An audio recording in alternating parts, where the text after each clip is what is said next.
So how to overcome your fear of a relationship that's not working.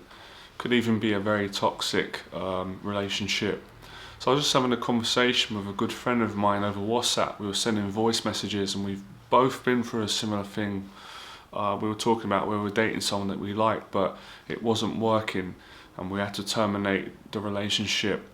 And it got me thinking about a lot of emails I've received over the years, especially when I was a dating and relationship expert, from men around the world and women as well, asking me for advice on, how do you get the confidence, how do you get the strength to end a relationship that you know is not working. So I'm going to share everything I know in this video. If you're new to this YouTube channel, don't forget to subscribe, hit the notification bell so you don't miss out on the latest new content I'm putting out, which is going to help you to become fearless in all areas of your life, or the specific areas that you want to conquer your fears in. Right. So I think the first advice I can give you is, you really have to want to improve your relationship with yourself, because the normal, natural human thing to do, which everyone has done, myself included, is to blame other people, to blame the person for your unhappiness or your fear or your stress. And that's the easiest option. But the more difficult, challenging option, but which is way more rewarding later on, is actually to make changes in your own relationship. So let me give you some examples. If you're a person that keeps finding yourself getting into relationships where it ends up being negative or toxic, or you don't like the way the person is treating you, you have to have a brave look at yourself and ask, why is this pattern keep emerging? Even though what the person's doing isn't right, and that can be pointed out, right? Fair enough. But if you don't change your habits, then you'll always project your relationship insecurities or your animosity or your distaste or unhappiness onto another person, and you're not going to fix the problem. So you have to look at yourself. One of the things I realized about some of my relationship patterns in periods of my life, the main problem was I was not ending relationships when I saw red flags, when I knew it wasn't going to work. I knew the person wasn't right for me long term. And the reason why is because I was scared to do it. I was scared for several reasons. I was scared of the person getting hurt. I was scared of them being confrontational or arguing with me or shouting at me or sending me a nasty message. So I was basically scared of the confrontation of ending the relationship. And I was also scared of being single and being on my own, because there was some kind of fear, insecurity, which was in my own mind, which was saying, you're not going to meet another person, as beautiful or who has some good qualities like this person, even though the person's not right. The negative outweigh the bad. So it was the fear of being single again for a long time. It was the convenience of at least being with someone. I may not be fully happy, but it's better than nothing. The things that I do like about them were kind of keeping me. So it was my own lack of self-esteem and personal boundaries and strength to actually make a decision to end the relationship and have to go through whatever suffering would come next, which is sometimes, it's not guaranteed, it doesn't always go negative, but sometimes when you end a relationship that needs to be ended, obviously it's going to take time for you to meet the person who is right for you, and there might be a period where you have to suffer a few lonely nights of depression and anxiety, but it's worth going through that if you want to get the right person in the end. So that was my own insecurity, and I had to start working on that. I had to develop the strength to end a relationship, to have the self-discipline, and you could go into all things like self-respect, self-esteem. I also think another important thing as well is a lot of people think, when you end a relationship, that means you and the person have to be enemies, and you actually don't. I would always try and end a relationship in the most respectful, kind way it can be achieved. You don't have to wish bad on the person. I would always generally from my heart wish the person to be good and happy in their life, because there's many things you can appreciate. I'll get to that in a second. So the first thing is, it takes one to know one, meaning whatever things you don't like about others or how they're treating you, you want to make sure obviously you're not doing these things, and you want to make those changes. So when I made these changes and I've helped other people to make them, I actually end up attracting someone who's got the qualities that I want. So that's really, really important as well. the next tip is, I think it's to actually appreciate what you had with that person, because even the negative, toxic relationship, in a lot of cases there were some positive things. That person has brought love into your life. They have been kind to you. They've been a companion for the time that you were with each other. So it's very important not to overlook the positives, because the negatives might outweigh the positives, but that will only make you bitter, and it doesn't make you feel good at the end of the day. So that's important, and you can tell the person that as well. I tell them, I really appreciate that about you, the time we had, and and sometimes you have to tell them, you have to have an adult conversation and tell the person what you didn't appreciate and why it ended in a relationship. Some people won't like that, but you can't please everyone. Some people will appreciate that, because if they're brave and they're introspective and they want to improve, they will take the lessons that you've given them and they'll go and work on those insecurities so they can get a better relationship. So however you look at it, my friend today has got such a fantastic attitude, very positive guy like myself.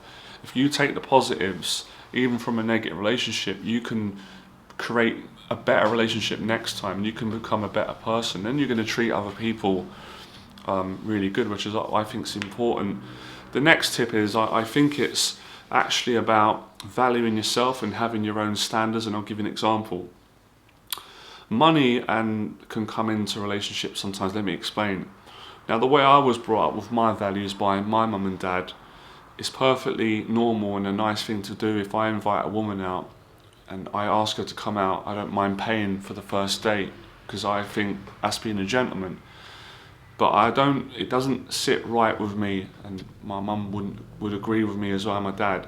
If I have to pay for everything, if I'm dating someone and I'm always paying the bill, I don't think that's right. I think that person is taking advantage of my kind nature and your kind nature. So these are certain things that I wouldn't abide by. I think it should be, in a relationship, if someone's dating a man and a woman, I think it should be give and take. I think the man should take a woman out, pay for a meal or drinks, but I think the woman should also do it once in a while. It doesn't have to be an exact science, but there should be both given to each other. Another thing is things like manners, being on time. If someone keeps being late, I don't appreciate that, because I'm on time. So there's things that you in a relationship expect from a person, values that you live by, and if they're not on the same wavelength as you, they don't have the same values, then it probably won't work. Another positive thing I do is I can compare a really good relationship I've had with a woman, where it was brilliant and I really liked the way she treated me and I treated her well, and there was great values, we were generous. I can use that as a signpost, and I can compare that to maybe a negative relationship that I'm in or someone I'm dating, and that really gives me that reference point to show me, actually this relationship isn't right. It's not about comparing people to one another, but you can compare what a healthy, functioning, positive relationship looks and feels like, as opposed to what a toxic, negative one does. So it's basically having the courage to end the relationship, to do that verbally, in person or over the phone. It's much better to go through that social discomfort than if you leave it. If you leave it, the relationship just gets worse, the person keeps treating you bad, or you don't get along with the person. Sometimes it's not two people's fault. It's easy to go, it's them, they go, it's you. It's just two people have got different values, they're not compatible, they think different, their goals are different, and there's just friction, and it's accepting that's a part of life. It's challenging relationships. So that's another great bit of advice I would give. And like I've said earlier, it's really about sometimes seeing the signs earlier rather than later. You can't always see sometimes, obviously. Another advice, you don't want to go out into the world being too paranoid and not being able to trust anyone, because then you're going to miss out on relationships. You can't just think, because that person was negative, everyone else is, because that ends up becoming, too much of your own projections, which are insecure, which can create problems. So you want to have healthy perception, and you want to develop yourself. But I think it's about moving on as well. If a lot of people are scared to end toxic relationships, or one that ain't working, because they think, I'm not going to meet someone, but you will meet someone. You have to challenge that insecurity, and you have to continue dating looking for the right person. However you do that, online dating or going out, meeting in public or a coffee shop or an event, whatever suits you. So it's believing in yourself, because everyone's got self-doubt. I have it, everyone does. You have to challenge it. It always lies. But if you don't challenge it, you don't take action, then you will come unstuck. So that's some of the best advice that I've learned. I'm trying to think of a few more things. I'm sure there are. Let me know in the box below if you can add to any of your own experiences, positive ones, which can help other people. But they're the main things that I've learned. Oh, I forgot. Now, we can call this a universe. I don't mind that, or belief in God, or whatever people believe in, but I do believe it. I find when you remove someone who's negative in your life, or you remove yourself and you end a negative relationship, it usually makes way for someone positive in your life.